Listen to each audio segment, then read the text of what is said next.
muốn công ty móc lá cò nữa. Ôi. Cho ai em này? Chỗ có nhà đâu lấy chị tao mua đi đó. Giờ đây là nghe tao nữa. cho anh mua đâu.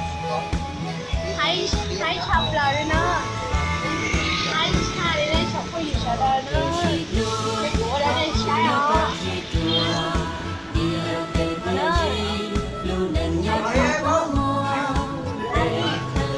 Em nâng tự xuống.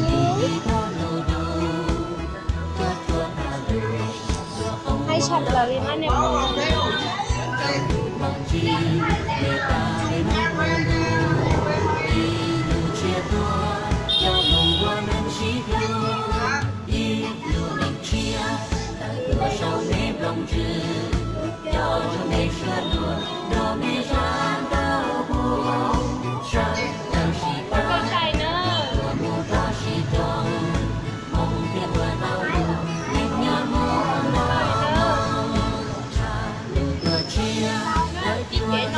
Là chị nó lỡ rằng ra ý kiến nó trâu cua xin á.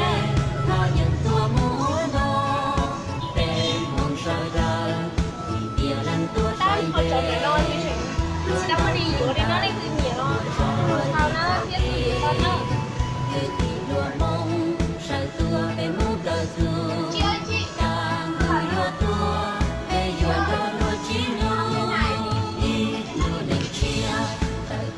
Đừng có chạy nữa. Đừng có chạy nữa. Mình đừng nhảy nhảy nữa là.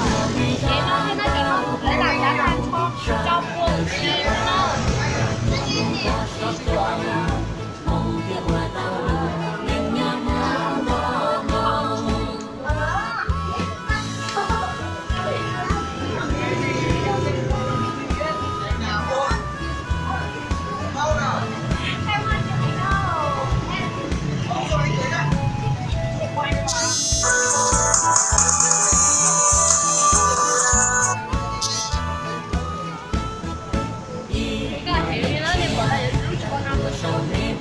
Thì nó giờ cho mình là nó đúng không sao?